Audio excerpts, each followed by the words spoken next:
The Tudor dynasty, which had once stood as a mighty emblem of England's transformation from a feudal kingdom into an emerging European power, ended not with the clash of swords or the thunder of rebellion, but with a quiet, almost anticlimactic transition. By the time Queen Elizabeth I, the last Tudor monarch, breathed her final breath in March of 1603, England was no longer defined by dynastic strength, but by uncertainty about succession. The passing of Elizabeth without an heir did not simply close a chapter in English history. It brought to an end a royal line that had reigned for over a century, guiding England through civil war, religious upheaval, exploration, and the flowering of culture we now call the English Renaissance. Yet for all its triumphs, the Tudor dynasty was destined to collapse upon itself, undone by the very qualities that had once made it formidable: ambition, control, and an obsession with securing power through bloodlines. The story of the Tudors begins with Henry VII, the unlikely victor of the Wars of the Roses, who secured the throne in 1485 after defeating Richard III at Bosworth Field. From that moment, the Tudors built a reputation for authority and stability, though their dynasty was rooted in fragile legitimacy. Henry VII's victory had ended decades of dynastic struggle between the rival houses of Lancaster and York, but his claim to the throne was tenuous at best. He shored up his position through marriage to Elizabeth of York, uniting the Red Rose of Lancaster with the White Rose of York and symbolically ending the conflict. His reign was marked by prudence and careful consolidation, laying the groundwork for the grandeur of his son, Henry VIII. Henry VIII represented the peak of Tudor magnificence and, paradoxically, the seeds of its demise. His reign is remembered for his monumental break with the Roman Catholic Church, the establishment of the Church of England, and his notorious marital history. Yet behind the drama of his 6 wives lay a more profound issue: the desperation for a male heir. Henry's fixation on securing dynastic continuity through a legitimate son not only led to personal turmoil, but also destabilized the succession in ways that haunted England for decades. Though his son Edward VI briefly inherited the throne, his premature death left the kingdom vulnerable to factional struggles and the eventual ascension of Mary I, whose reign was marked by efforts to restore Catholicism and violent persecution of Protestants. The Tudors' dynastic survival was always contingent upon fragile human lives, subject to disease, infertility, and political intrigue. Elizabeth I's reign, by contrast, brought stability, prosperity, and glory. For nearly half a century, she presided over an England that resisted invasion, saw the defeat of the Spanish Armada, expanded trade and exploration, and witnessed a flourishing of literature and drama. Elizabeth herself became the embodiment of Tudor magnificence, the Virgin Queen, married not to any man but to her kingdom. Yet her very refusal to marry and produce an heir created a dynastic dead end. In many ways, Elizabeth's personal choices were shaped by the traumas of her family's history. The fate of her mother and Boleyn, executed by her father, the instability of her siblings' reigns, and the ruthless dangers of marriage politics in European courts. By placing her personal independence and political control above the dynastic imperative, Elizabeth inadvertently doomed the Tudor line to extinction. Thus, the fall of the Tudors was not the result of foreign conquest or rebellion, but rather the gradual erosion of succession options. By the late 16th century, the family tree had withered. Elizabeth's cousins, the descendants of Henry VIII's sisters, were embroiled in political and religious disputes. The most prominent, Mary, Queen of Scots, had been executed in 1587 after being implicated in plots against Elizabeth, leaving her son, James VI of Scotland, as the most viable heir. The irony was bitter. The Tudor dynasty, which had spent generations consolidating its power and separating itself from rival claims, ended by passing the crown to a different house altogether, the Stuarts. The transition was smooth compared to the bloody transfers of power that had defined earlier centuries, but the symbolism was profound. The Tudors had built their dynasty on a foundation of tenuous legitimacy, ruthless elimination of rivals, and relentless pursuit of authority. In the end, their line simply ran out. The great question is not whether the Tudors were successful. They unquestionably transformed England. But why such a seemingly indomitable dynasty was unable to secure its own survival? Why did Henry VIII's quest for heirs fail so catastrophically? Why did Elizabeth I, despite her brilliance, leave no successor of her own blood? And why did the Tudors, after shaping an empire's destiny, vanish into history with such abrupt finality? This narrative, The Fall of the Tudors, from Elizabeth I to the Stuarts, seeks to explore those questions. It will trace the dynasty's decline from the glorious reign of Elizabeth I to the eventual handover of power to James Stuart, examining the interplay of politics, religion, and personal choices that determined England's fate. The story is not only about the collapse of a family, but about the evolution of monarchy itself, from the medieval conception of dynastic inheritance to a more modern understanding of statehood that could survive the extinction of a ruling line. That we begin, then, not with the collapse itself, but with the paradox of Elizabeth's reign.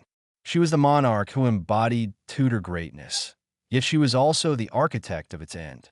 Her brilliance masked the dynasty's fragility, and her image as the Virgin Queen symbolized both triumph and futility.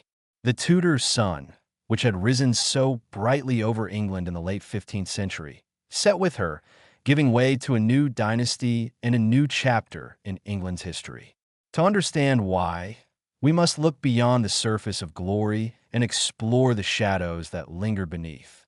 Elizabeth I ascended the throne of England in 1558 under a cloud of uncertainty.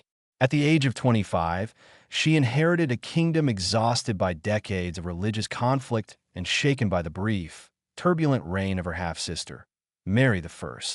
The daughter of Henry VIII and Boleyn, Elizabeth carried within her very person the legacy of Tudor ambition and scandal. To her Protestant subjects, she represented hope for stability after the burnings of Mary's reign.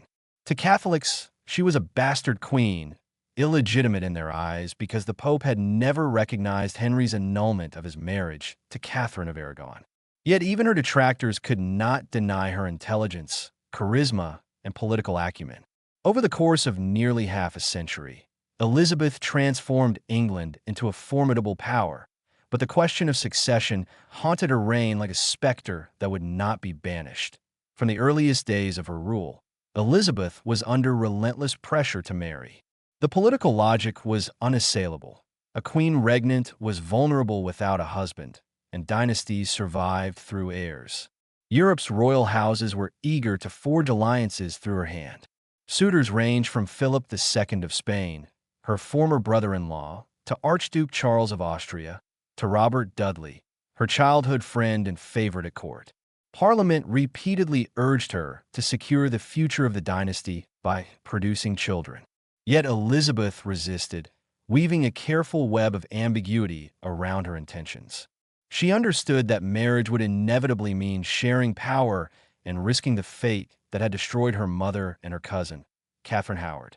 For Elizabeth, the throne was not simply a crown. It was her life's protection. To marry was to endanger that security. Elizabeth turned her unmarried state into a weapon of politics.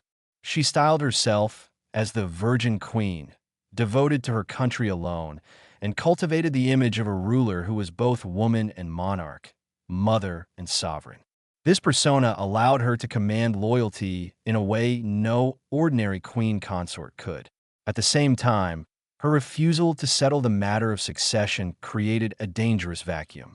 Without a designated heir, courtiers, foreign ambassadors, and rival claimants constantly speculated about the future.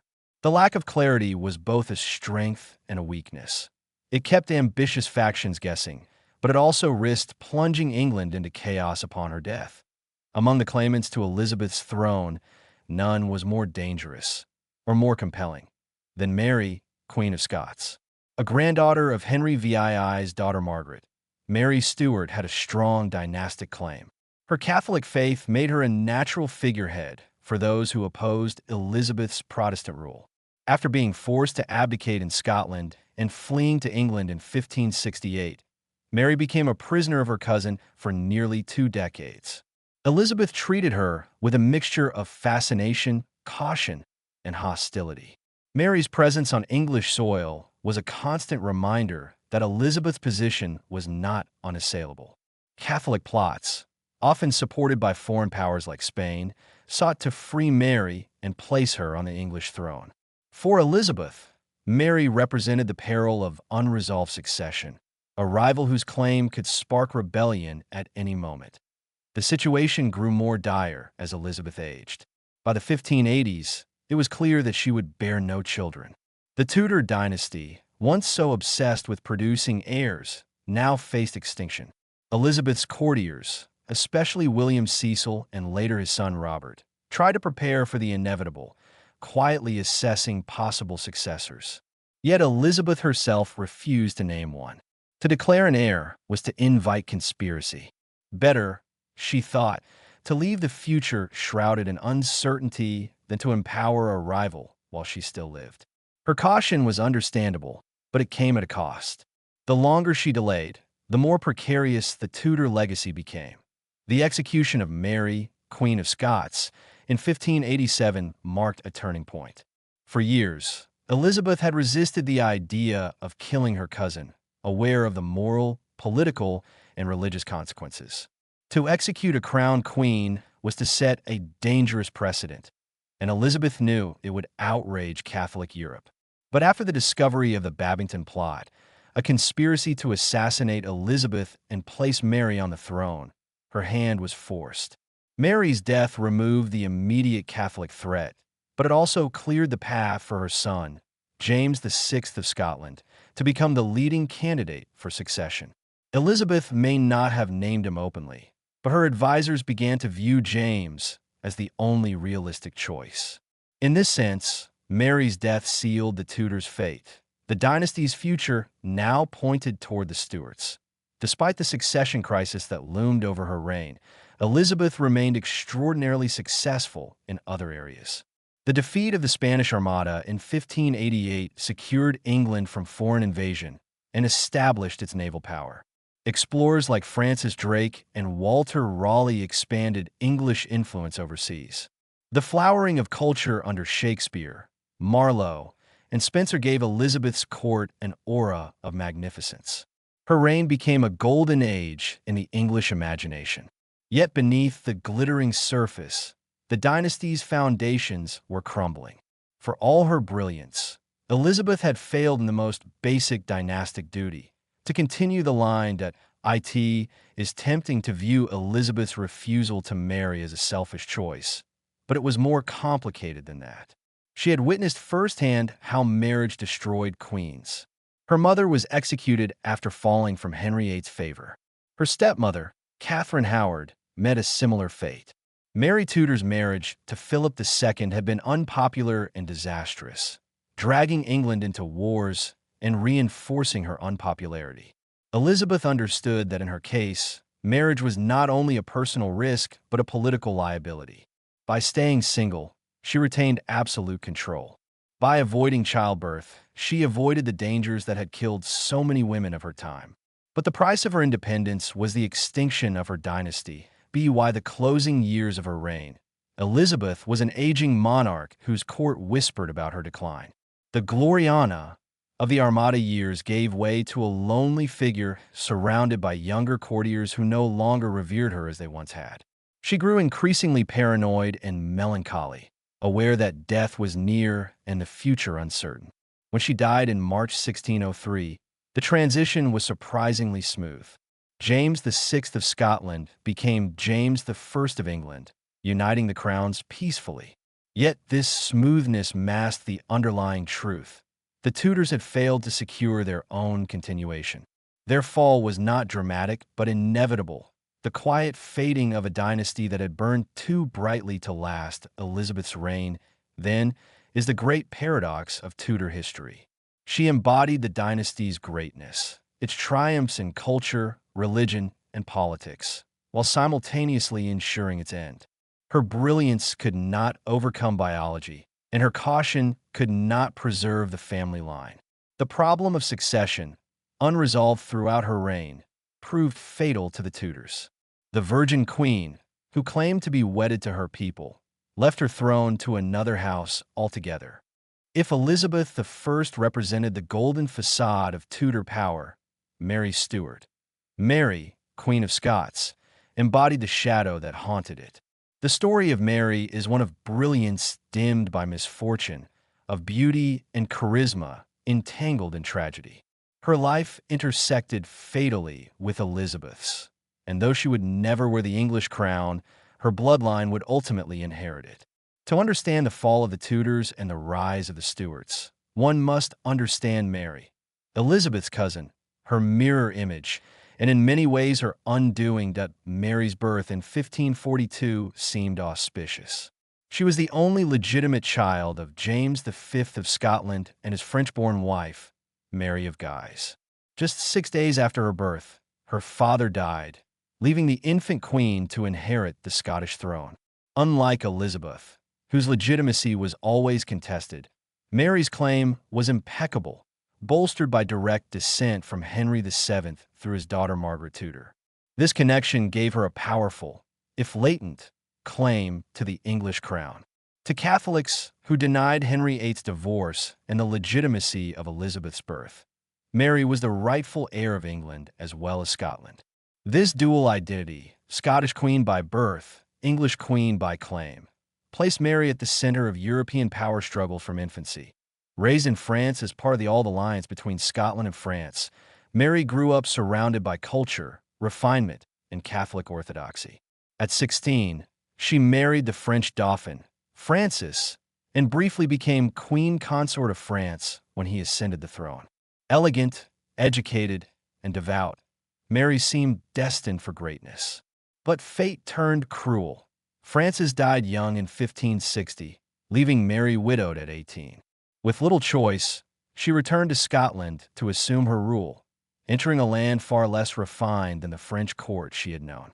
Scotland was turbulent, divided between Catholic and Protestant factions, and wary of foreign influence. Mary, with her French upbringing and Catholic loyalties, faced immediate challenges in securing her authority. Her rule in Scotland was marked by controversy and scandal.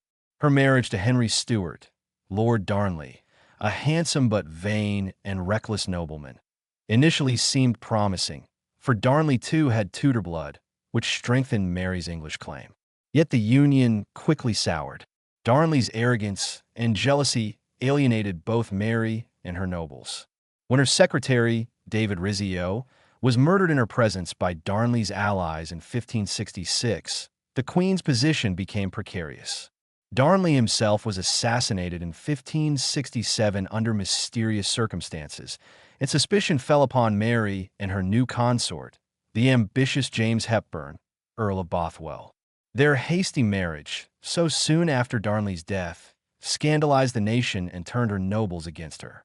By the summer of 1567, Mary was forced to abdicate in favor of her infant son, James VI, and fled into exile.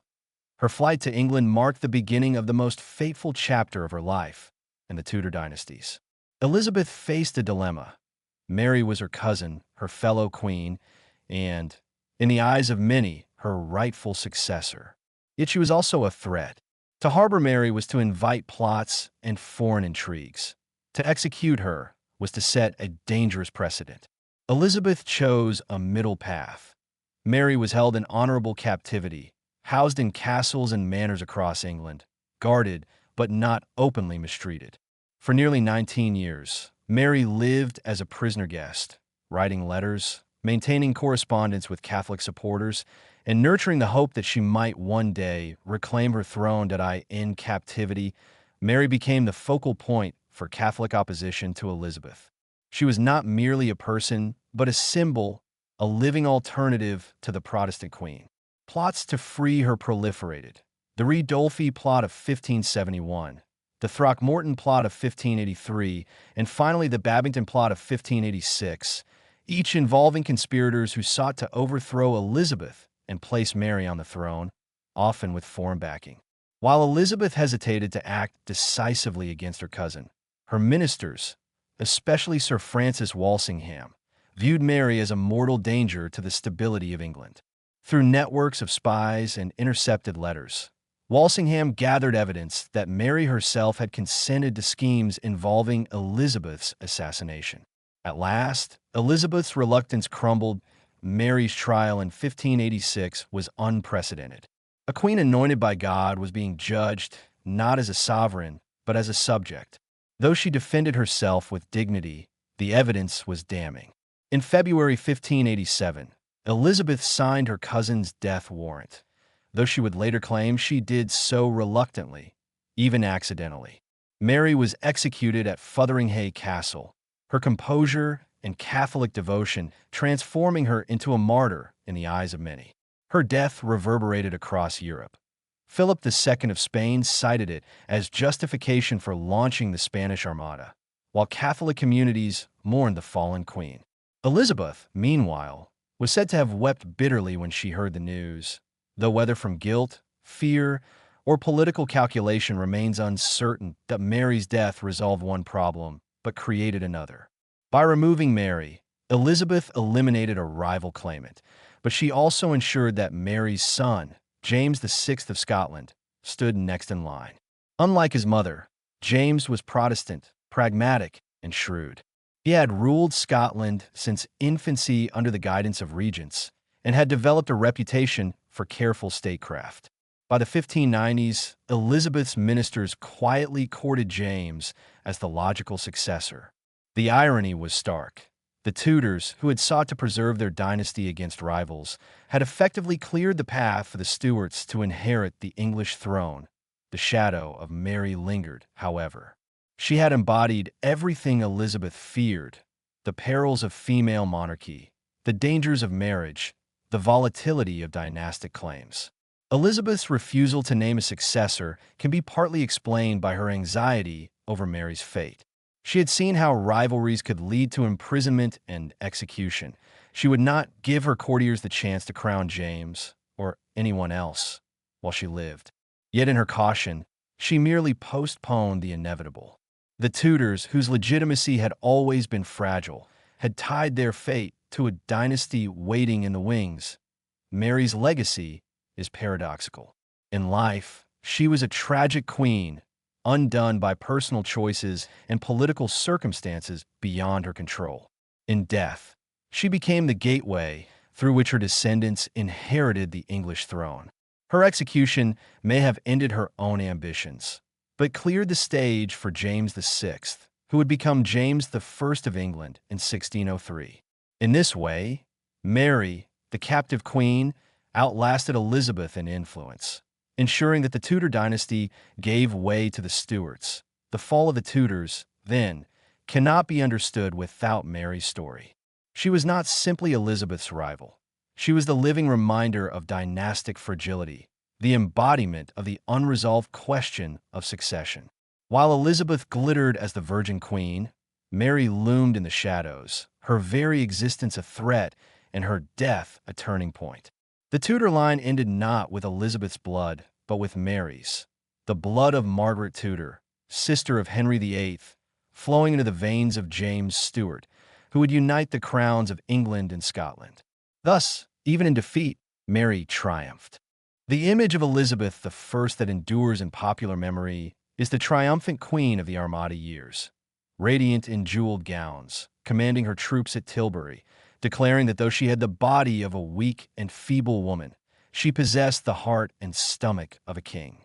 Yet by the closing years of her reign, that glory was fading. The queen who had once dazzled her court with wit and charisma grew weary, melancholic, and burdened by the very longevity that had made her reign legendary. The last decade of her rule was marked by economic strain, political unrest, and personal sorrow. And though her death in 1603 brought a remarkably peaceful succession, the twilight of her reign revealed how fragile the Tudor dynasty had become. Elizabeth entered the 1590s already in her 60s, an age rare for monarchs of her time. Physically, she bore the toll of years of careful governance and political maneuvering. The elaborate cosmetics and wigs she wore masked the ravages of age, but her courtiers could not help but notice her thinning hair, her decaying teeth, and the growing stiffness in her movements. The Virgin Queen, who had once inspired poets and courtiers with her beauty, now appeared as a shadow of her former self. Yet Elizabeth, ever conscious of image, refused to surrender to frailty. She insisted on maintaining the pageantry of monarchy, even as the reality beneath the glitter was increasingly precarious. The strains on her kingdom were no less visible. England faced mounting financial burdens from wars abroad. The long conflict with Spain, though crowned by the defeat of the Armada in 1588, dragged on inconclusively for years. Naval skirmishes, privateering expeditions, and colonial ventures required enormous expenditure. At the same time, England became entangled in the 9 Years' War in Ireland, a costly and brutal campaign against the rebellion led by Hugh O'Neill, Earl of Tyrone. The war consumed vast sums in manpower, leaving Elizabeth's government perpetually short of funds. By the late 1590s, food shortages, inflation, and heavy taxation bred discontent among ordinary subjects.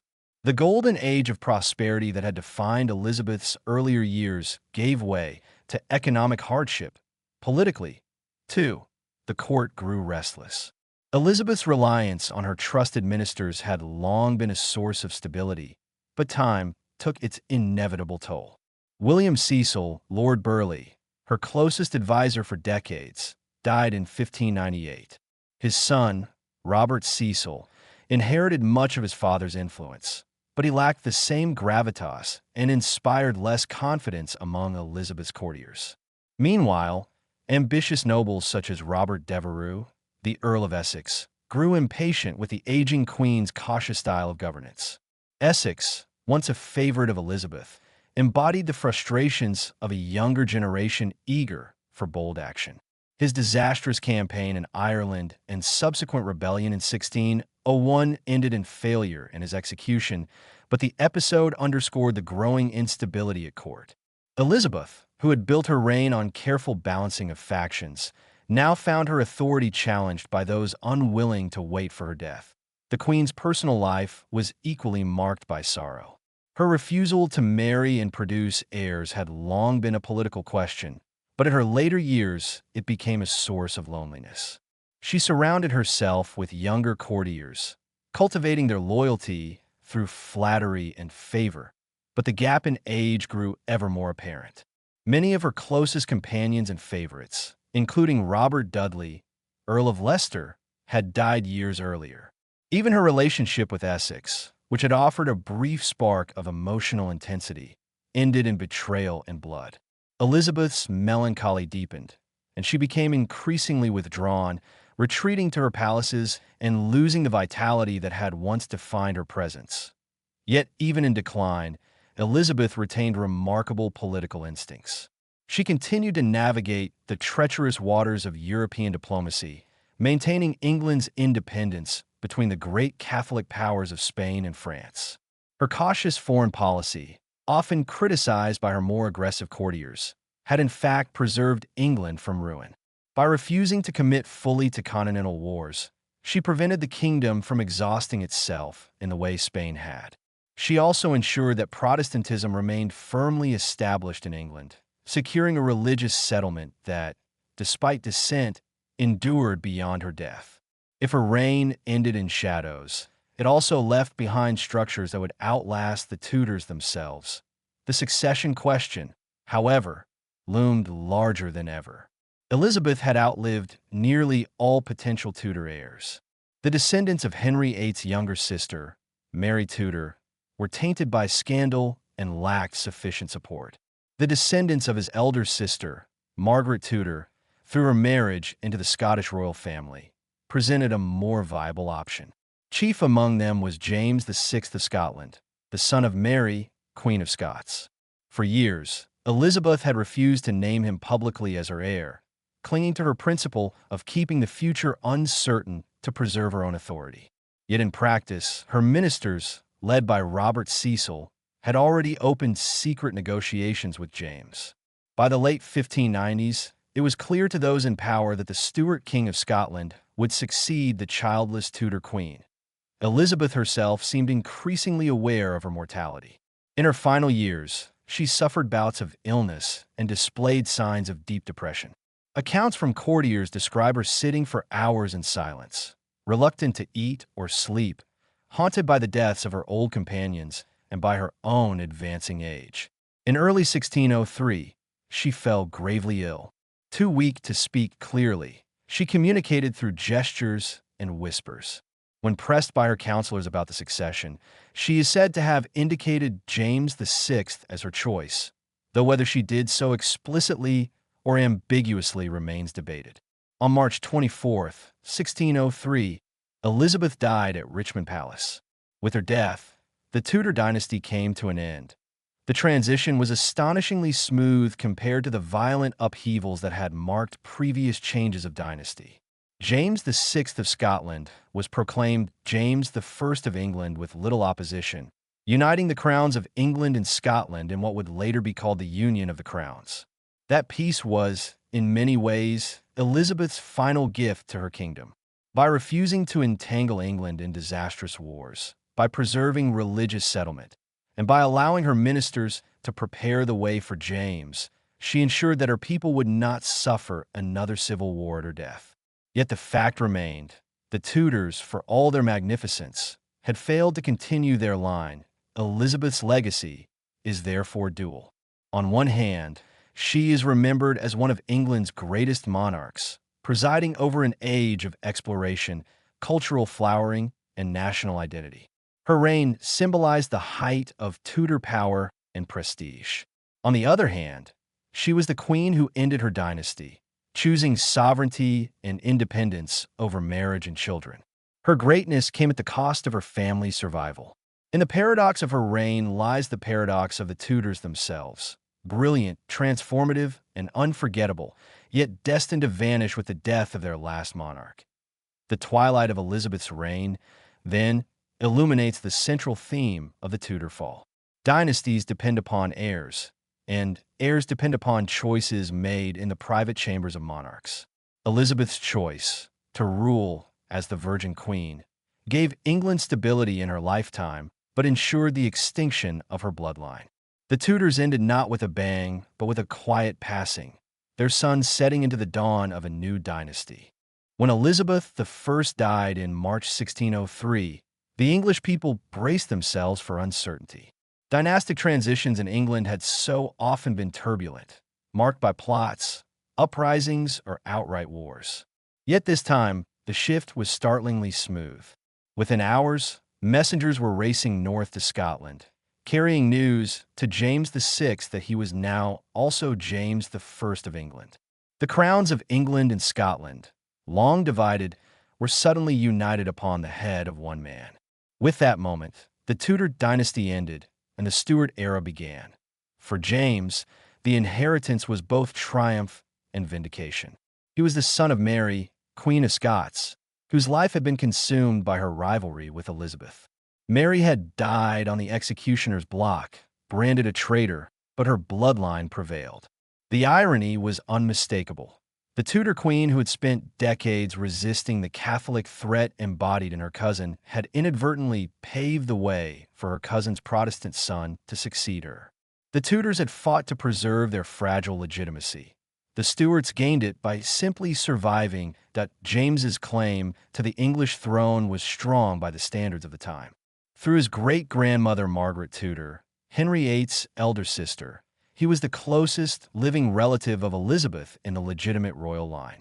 Other potential heirs, descended from Henry's younger sister Mary, were overlooked, partly because their families were tainted by scandal, but also because James offered the promise of uniting two kingdoms under one monarch. For England, weary of uncertainty, James represented stability. For Scotland, his elevation to the English throne offered influence and prestige. Few could have imagined such a peaceful union when Elizabeth first took the throne half a century earlier. James himself was a complex figure. Born in 1567, he had become King of Scotland as an infant after his mother's forced abdication. His childhood was marked by regencies, factional rivalries, and plots, shaping him into a cautious yet intellectually ambitious ruler. Unlike Elizabeth, who thrived on ambiguity, James craved order and control. He believed deeply in the divine right of kings, convinced that monarchs were appointed by God and accountable to no earthly authority. This philosophy, outlined in his writings such as The True Law of Free Monarchies, would influence his approach to rule in both Scotland and England, and sow seeds of conflict with Parliament. When he entered England in the spring of 1603, James was received with enthusiasm. After years of uncertainty about the succession, people were relieved to have a clear, uncontested heir. Crowds lined the roads to see their new king as he journeyed south. The nobility vied for his favor, presenting him with gifts and pledges of loyalty. The transition was almost too smooth, as though the people were eager to forget the Tudors' long obsession with heirs and dynastic fragility.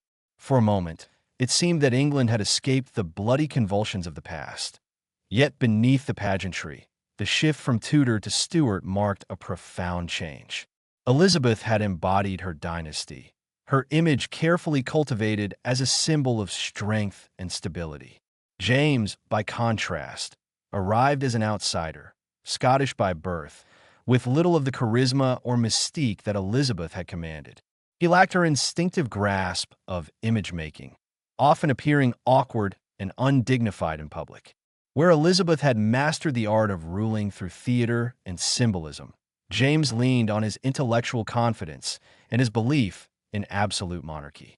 The English court, accustomed to Elizabeth's grandeur, found his manner strange, even disappointing. Still, James was not without gifts. He was a learned man, passionate about theology, literature, and debate.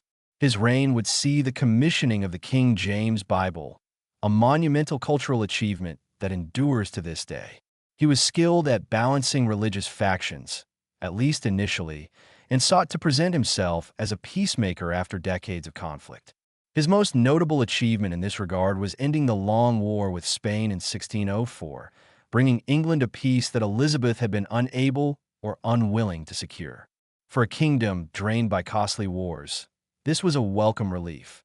But James's very successes also highlighted the contrast with the Tudors.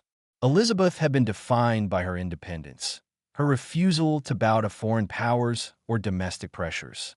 James, in seeking compromise and peace, sometimes appeared weak to his subjects. His generous distribution of titles and favors to Scottish courtiers bred resentment among the English nobility. His open affection for male favorites, such as Robert Carr and later George Villiers, Duke of Buckingham, fueled gossip and criticism.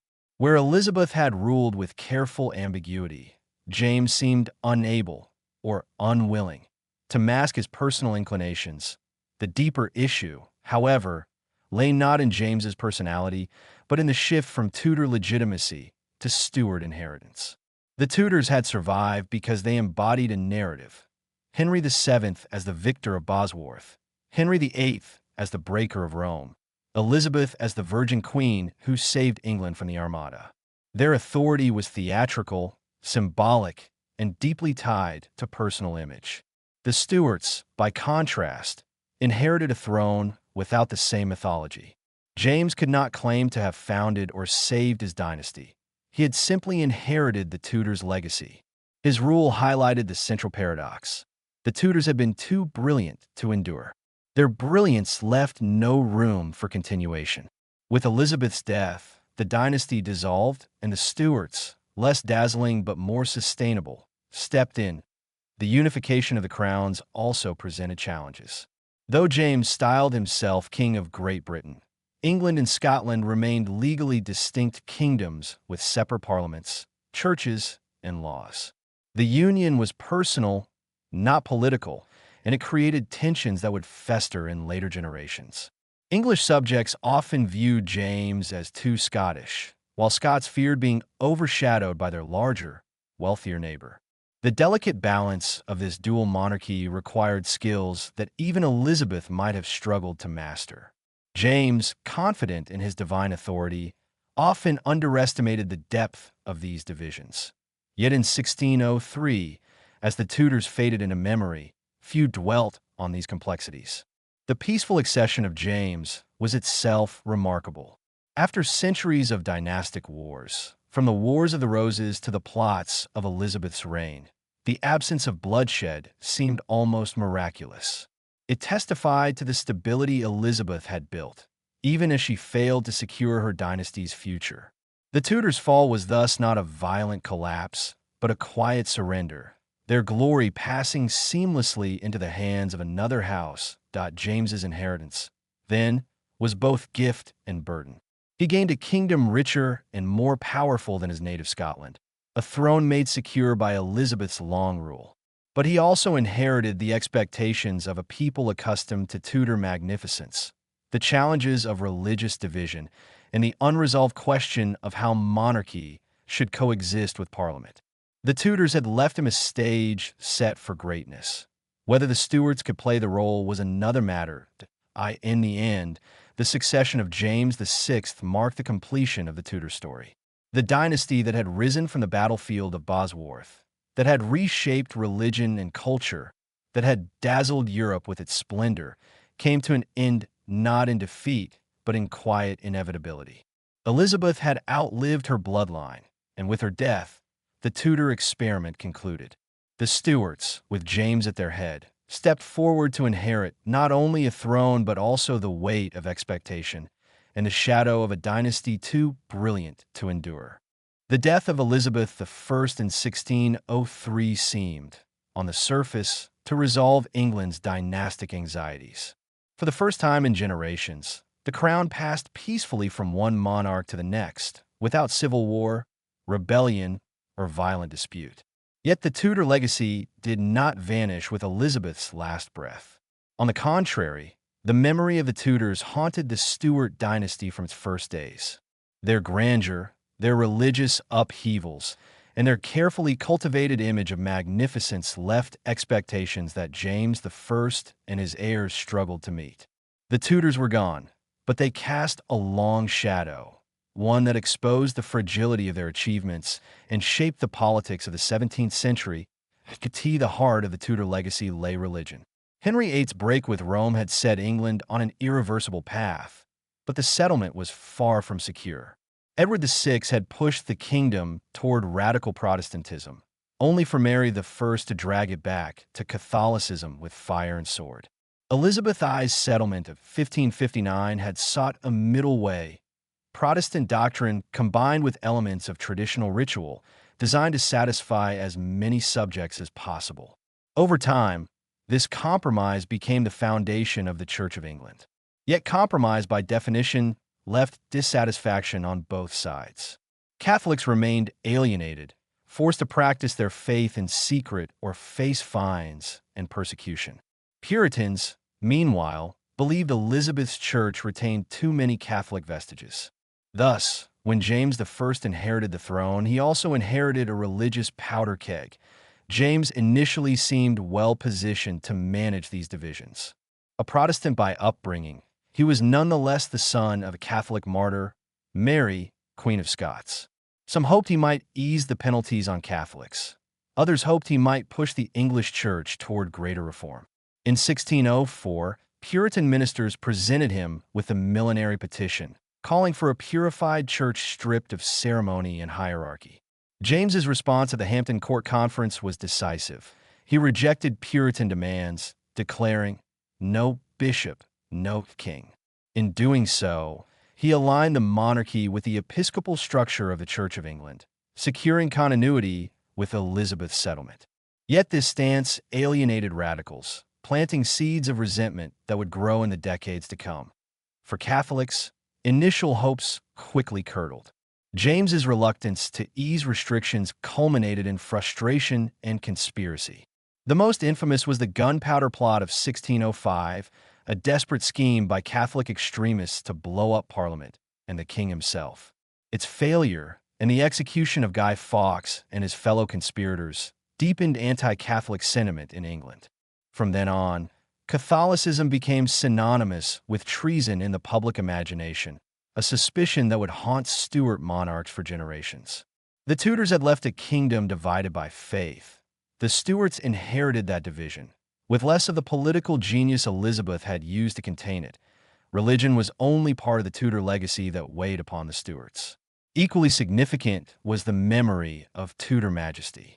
Henry VIII had projected an image of kingly power unmatched in Europe, with palaces, pageantry, and an aura of semi-divine authority. Elizabeth had refined this into a cult of personality, embodying the state itself as the Virgin Queen. The Tudors understood the theater of monarchy. Their portraits, progresses, and rituals created a bond between ruler and ruled that transcended mere governance. By contrast, James I lacked Elizabeth's flair for symbolism. His awkward manners, thick Scottish accent, and open favoritism towards certain courtiers diminished his standing in the eyes of many Englishmen. The comparison with Elizabeth was inevitable and unflattering. Where she had dazzled, he appeared ordinary. Where she had ruled with theatrical ambiguity, he lectured on the divine right of kings. This failure of image was more than personal, it was political. The Tudor mystique had allowed Elizabeth to govern without an heir, to survive plots, and to maintain authority even when Parliament resisted her. James, lacking that mystique, leaned heavily on the theory of divine right to justify his authority. He insisted that kings were God's anointed, above the reach of Parliament or subjects.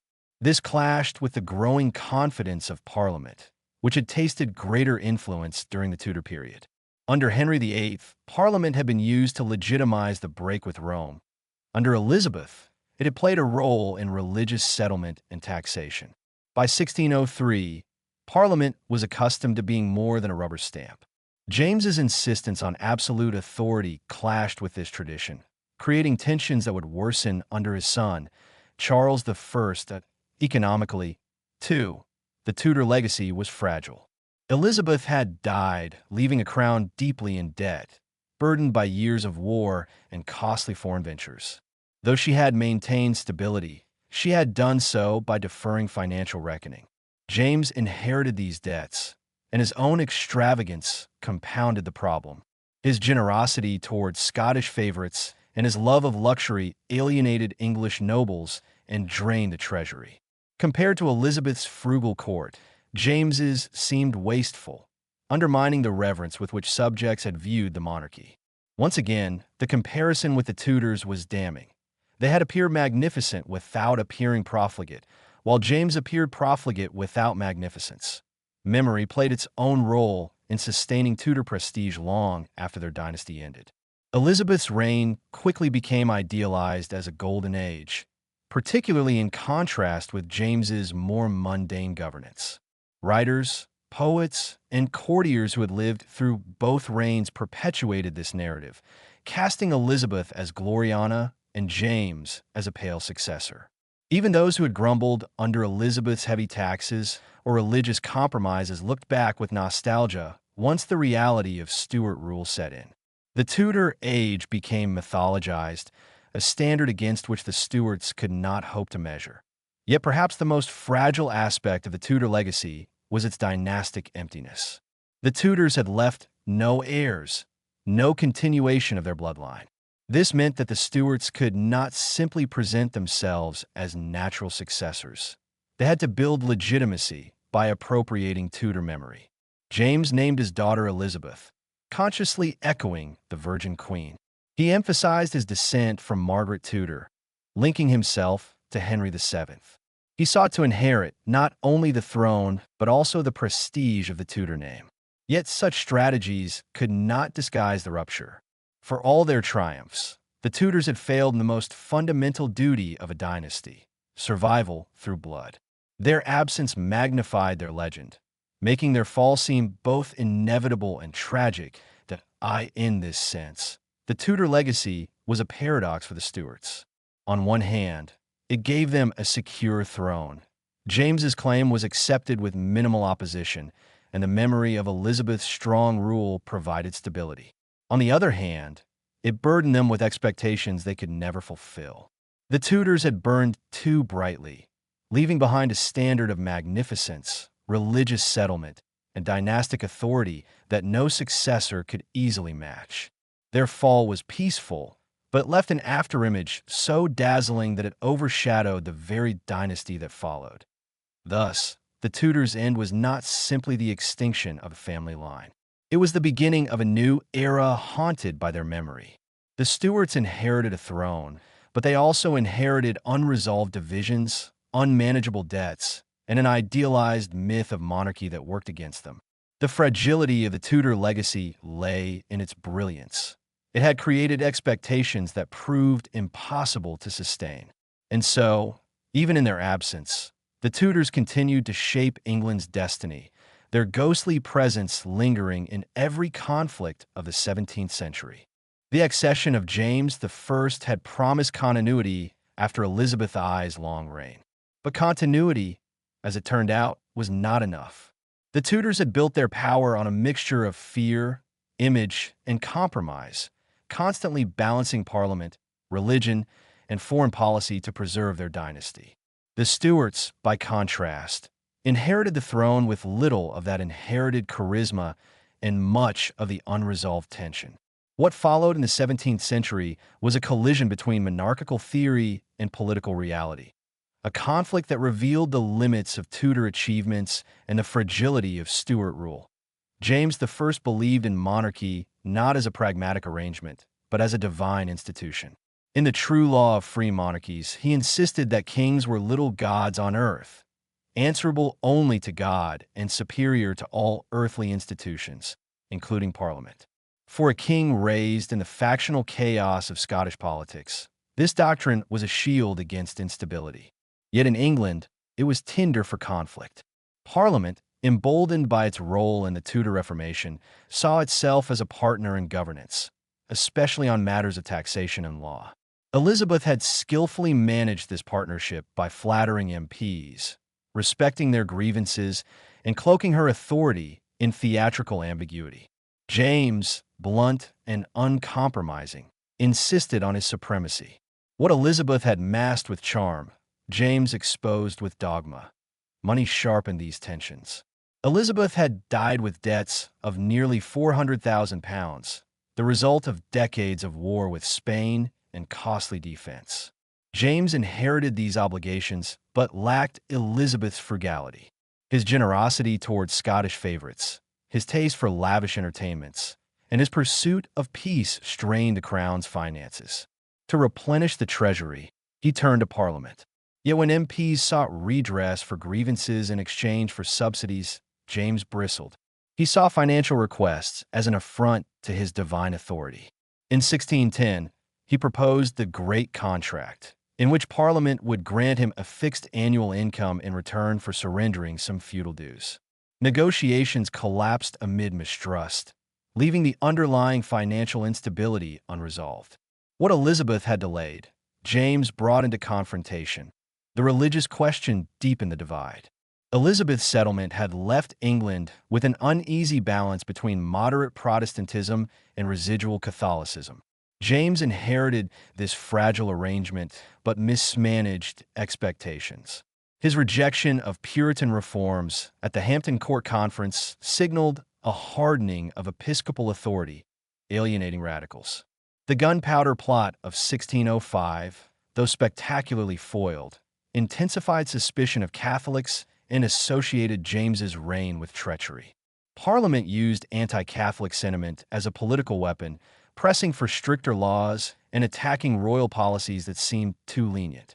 When James pursued a Spanish marriage for his son Charles, MPs exploded with outrage, fearing Catholic influence at the heart of government. For Parliament, religion was not just a matter of conscience, but a means to question royal policy. For James, this was intolerable intrusion. The struggle over foreign policy highlighted the changing balance of power. Under the Tudors, monarchs had acted largely unchecked in diplomacy and war. Elizabeth had played a dangerous game with Spain and France, wielding marriage negotiations and naval ventures as tools of policy. James, by contrast, aspired to be a peacemaker. His treaty with Spain in 1604 ended a costly war, but also drew criticism from those who saw peace as weakness. His attempts to arrange marriages between his children and Catholic royals, whether Spanish or French, inflamed Protestant anxieties. Parliament saw foreign policy as inseparable from national religion and security, while James insisted it was the prerogative of the crown. The clash was inevitable. By demanding influence and diplomacy, Parliament asserted a role Tudor monarchs had never conceded. Underlying these disputes was a fundamental shift in political culture. The Tudors had relied on image to legitimize their authority. Henry VIII had projected overwhelming majesty.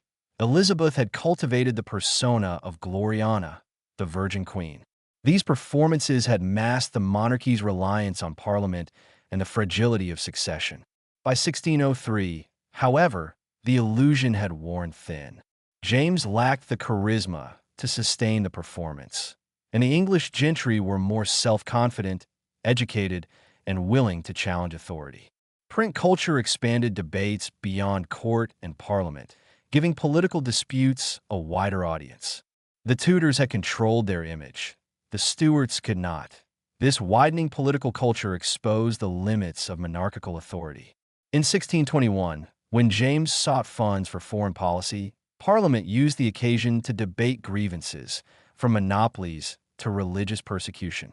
When James tried to silence them, MPs issued the protestation, declaring their right to free speech in Parliament. Furious, James tore the record from the Parliamentary Journal with his own hand. The image was symbolic, a king clinging to Tudor notions of obedience, facing a Parliament that now saw itself as a guardian of liberties. The balance Elizabeth had sustained through charm and ambiguity gave way to open confrontation. If James's reign revealed cracks, his son Charles' eyes' reign widened them into chasms. Charles inherited not only his father's belief in divine right, but also his financial troubles. From 1625 onward, he clashed with Parliament over subsidies, religion, and foreign wars. His marriage to the Catholic Henrietta Maria of France fueled fears of papal influence. His reliance on unpopular advisors, especially the Duke of Buckingham, deepened resentment. Parliament used financial leverage to press for reforms. Charles dissolved it repeatedly, determined to rule without interference. By the 1630s, he embarked on a period of personal rule, raising revenue through controversial methods such as ship money. To him, it was an assertion of royal prerogative. To many subjects, it was tyranny. Here, the contrast with the Tudors was stark. Henry VIII had ruled autocratically, but always with Parliament's sanction for his most controversial measures, binding the gentry to his cause. Elizabeth had ruled with a light touch, coaxing Parliament into compliance. Charles, by contrast, ruled with neither consent nor charisma. The Tudor illusion of partnership had dissolved, exposing the incompatibility between absolute monarchy and a politically engaged Parliament. The Stuarts inherited Tudor structures, but lacked Tudor skill in manipulating them. The result was a descent into mistrust and hostility. Religion again served as the catalyst for conflict. Charles, influenced by Archbishop William Laud, imposed reforms that emphasized ceremony and hierarchy, alarming Puritans who saw them as creeping Catholicism. His attempt to impose a new prayer book on Scotland in 1637 triggered riots that escalated into the bishops' wars. To fund military campaigns, Charles was forced to recall Parliament in 1640, ending his personal rule. The Long Parliament seized the opportunity to assert unprecedented authority, passing laws that limited royal prerogative. For the first time since the Wars of the Roses, England moved toward open rebellion. The Tudors had feared succession crises. The Stuarts faced the crisis of monarchy itself. The reality of Stuart rule, then, exposed the limits of Tudor achievements. The Tudors had preserved stability by masking contradictions between Protestant and Catholic, monarchy and Parliament, magnificence and debt. Elizabeth had left those contradictions unresolved, relying on her personal skill to hold them in balance. The Stuarts inherited the contradictions without the charisma, forcing them into confrontation. James's belief in divine right clashed with Parliament's growing confidence. Charles's inflexibility turned disputes into crises. What the Tudors had postponed, the Stuarts confronted. And in doing so, they revealed the fragility of monarchy in a changing political world. By the mid-17th century, England was on the brink of civil war. The Stuarts had not merely failed to live up to the Tudors' legend. They had exposed the dangers hidden within it. The grandeur of Henry VIII and Elizabeth I had been a facade, masking financial insolvency, religious division, and political discontent. Without their charisma to sustain the illusion, the system faltered. The fall of the Tudors was not the end of England's dynastic struggles. It was the beginning of a reckoning with the very nature of monarchy. By the 1640s, England was tearing itself apart. King Charles I, stubborn in his belief in divine right and unwilling to compromise with Parliament, had driven the realm into open rebellion. What had begun as disputes over taxation, religion, and governance erupted into civil war in 1642, splitting families, counties, and consciences. For contemporaries, this conflict was unprecedented. Never before had an anointed monarch been openly challenged by his subjects in such a way. Yet even in this crisis, the past was never far away. Memories of the Tudors, magnificent, terrifying, idealized, were invoked by both sides. The Tudors were gone, but their image became a weapon in the ideological battles of the 17th century. The Tudors had been masters of propaganda. Henry VII had painted himself as the restorer of order after the Wars of the Roses. Henry VIII had styled himself as God's anointed prince, reshaping church and kingdom in his image. Elizabeth had perfected the art of symbolism, ruling as Gloriana, the Virgin Queen, savior of Protestant England. These images had become deeply embedded in the national imagination. For parliamentarians and royalists alike, the Tudor legacy provided language and precedent for their claims. The fall of the Tudors had not erased their power. It had made them myth. For royalists, the Tudors represented the sanctity and strength of monarchy. They pointed to Henry VIII, who had brooked no opposition from Parliament, clergy, or subjects, yet had delivered stability and power. If Henry could command obedience while reshaping the church itself, why should Charles not command it in matters of taxation and governance?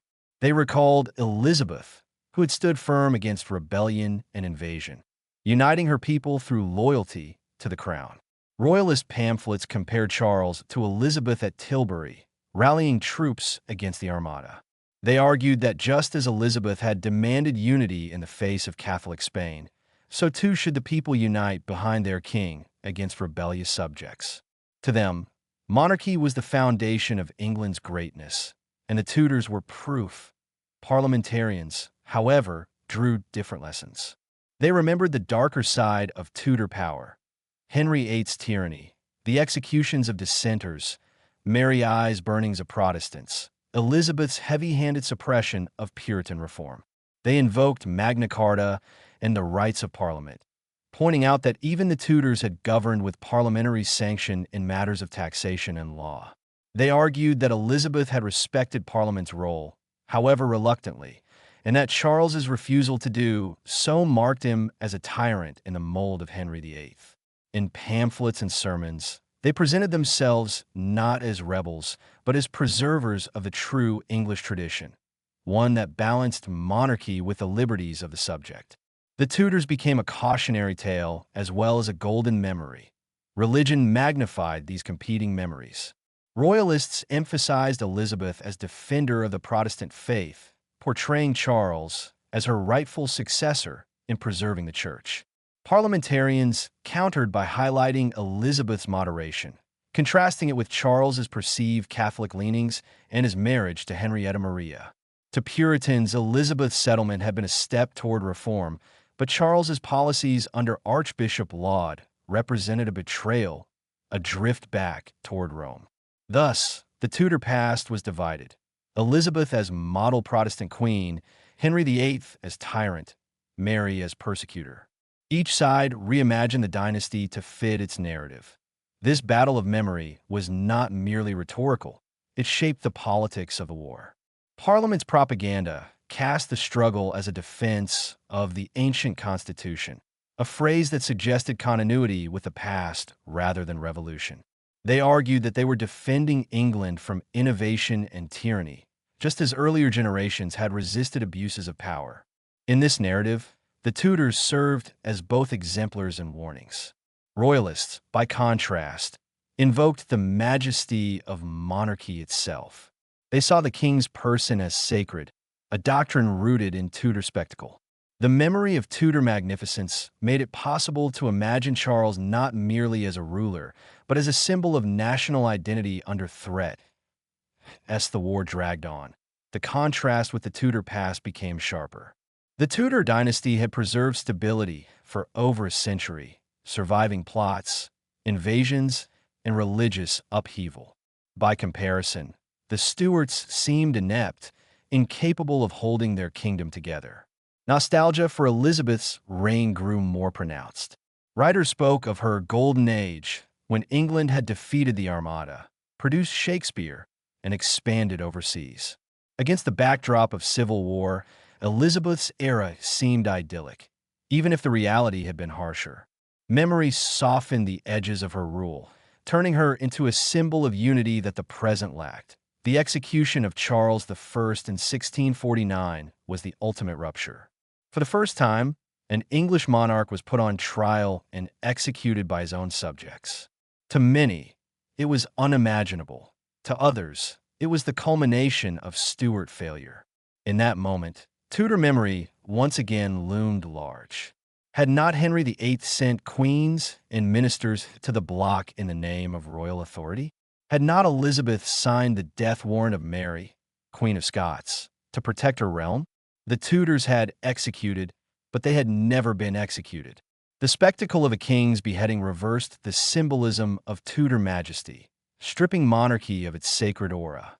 The Stuarts had inherited the throne, but failed to inherit the untouchable mystique of the Tudors. Yet, even in the new Commonwealth, Tudor memory persisted. Oliver Cromwell, the Puritan general who rose to power, styled himself as a new Henry VIII in some respects. Decisive, ruthless, reshaping church and state by force. At the same time, he sought to echo Elizabeth's image as a defender of Protestant liberty. But without the dynastic legitimacy of the Tudors, his rule could not command the same loyalty. The very need to invoke Tudor memory revealed the fragility of the Republican experiment. Even in rebellion, the English imagination remained haunted by monarchy and by the dynasty that had made monarchy glorious. Looking back, the Civil War was as much about the legacy of the Tudors as it was about the failures of the Stuarts. The Tudors had left behind unresolved contradictions between Parliament and Crown, Protestant and Catholic, liberty and obedience. They had held these contradictions together through image and personality. The Stuarts, lacking that skill, saw the contradictions explode into war. In the propaganda of the 1640s, the Tudors were reimagined to suit the needs of each faction. Tyrants or heroes, persecutors or saviors, symbols of unity or warnings of division. Their memory was a mirror in which the present saw its struggles reflected. That'd be why the time Charles' eyes had fell at Whitehall. The Tudor age seemed like another world, ordered, magnificent, golden. In truth, the Tudors had merely delayed the reckoning that now consumed the Stuarts. Their brilliance had masked fragility. Their fall had left a myth too powerful to escape. In the fires of civil war, that myth was reforged, ensuring that the Tudors, though gone, would never be forgotten.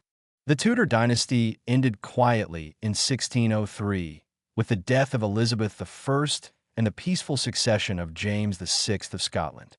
No armies clashed for the throne. No rival claimants rose in rebellion.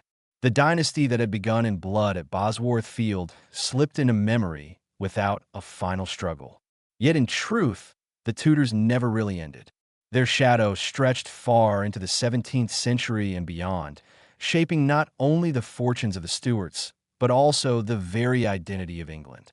To understand why the Tudors remain etched in history, while the Stuarts stumbled into conflict and collapse, is to grasp the paradox of dynastic greatness.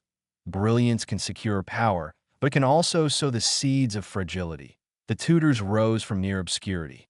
Henry VII, a claimant of questionable legitimacy, seized power through conquest.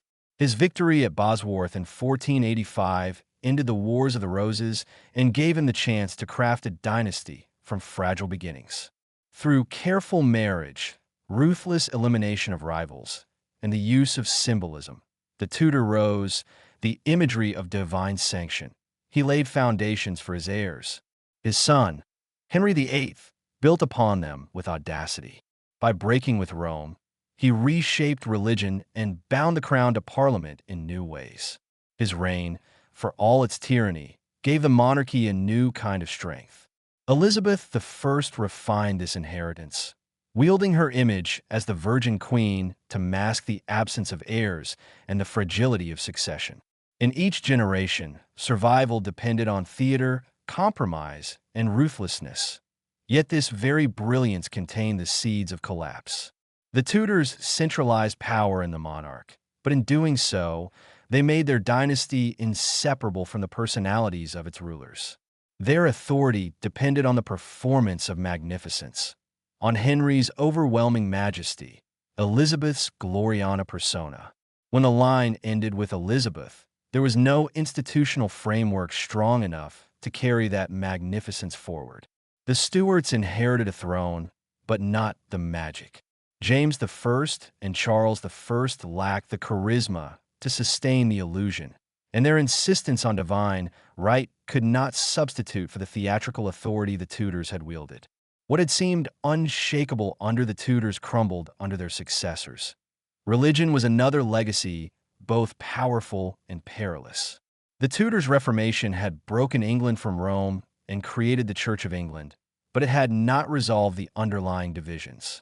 Catholics, Puritans, and conformists coexisted uneasily under Elizabeth's settlement. Her skill in balancing factions preserved stability, but left deep resentments unhealed. The Stuarts inherited this settlement without Elizabeth's deft touch. James I's rejection of Puritan demands and Charles I's Laudian reforms alienated large sections of the population. The Gunpowder Plot, the Bishops' Wars, and eventually the Civil War revealed that the religious peace Elizabeth had forged was more fragile than it appeared. The Tudors had postponed the reckoning. The Stuarts faced it head-on. Economics, too, revealed the fragility of Tudor glory. Elizabeth's wars with Spain, her support for the Dutch revolt, and her naval ventures drained the treasury. She had preserved the illusion of prosperity by avoiding reform, leaving her successors to inherit crippling debts. James I's extravagance and Charles I's financial mismanagement only worsened the situation. The Stuarts' conflicts with Parliament over taxation and revenue were, in many ways, the direct legacy of Tudor short-term solutions.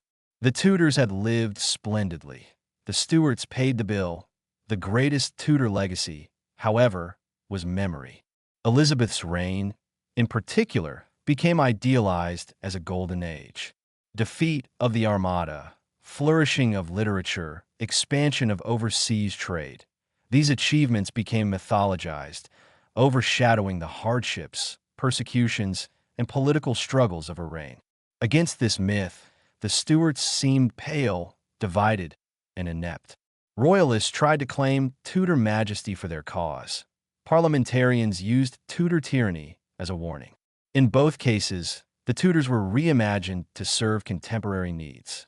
Their shadow provided a language of legitimacy, even as their absence revealed the monarchy's fragility. By the mid-17th century, the consequences of Tudor brilliance were stark. The Stuarts faced a civil war that destroyed the illusion of sacred monarchy. Charles I, unlike Henry VIII, could not command obedience through terror and magnificence. Unlike Elizabeth, he could not unite his people through symbolism. His execution in 1649 shattered the mystique of kingship. In that moment, the Tudor legacy was inverted. The dynasty that had executed subjects to maintain royal power gave way to a dynasty whose monarch was executed by his subjects. The very survival strategies of the Tudors, personal magnificence, religious settlement, dynastic manipulation, had left no durable framework for monarchy. Once the magic was gone, the system collapsed. And yet, The Tudors endure in imagination in a way the Stuarts never have. Their portraits still hang in galleries, their stories retold in novels, films, and television series. Henry VIII's 6 wives, Elizabeth's speeches, the defeat of the Armada. These episodes have become cultural touchstones. The Stuarts, by contrast, are remembered for failure, civil war, regicide, exile. The difference lies not only in achievement, but also in narrative. The Tudors crafted legends. The Stuarts were trapped by them. The fall of the Tudors, paradoxically, ensured their immortality. By ending without heirs, they transformed themselves into myth, untarnished by decline. The Stuarts, burdened by their inheritance, lived the decline in full view. What, then, does the fall of the Tudors teach us? It reveals that dynasties are not merely about bloodlines. They are about stories. The Tudors understood this instinctively. They turned fragile legitimacy into enduring myth. Their end was not a failure of storytelling, but a consequence of it. The narrative of magnificence could not survive the absence of heirs.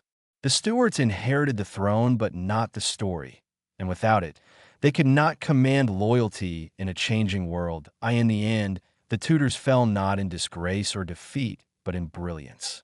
They ended with Elizabeth I, a queen who embodied her dynasty so fully that no successor could follow.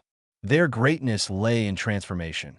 From Bosworth's battlefield to Gloriana's court, they reshaped England's religion, politics, and culture.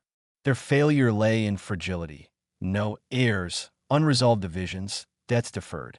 Yet this very fragility ensured their immortality. They left behind not a dynasty, but a legend, one that continues to fascinate centuries later. The Stuarts would stumble into conflict, revolution, and restoration, their reigns forever compared to the Tudors' golden image. But perhaps the true fall of the Tudors was not their extinction in 1603. Perhaps it was their triumph, so dazzling that it made all who followed seem lesser. In ending as they did, the Tudors achieved a paradoxical victory. They lost their throne but gained eternity in memory. Their dynasty ended, but their shadow endures, shaping how we remember monarchy, power, and the fragile brilliance of greatness.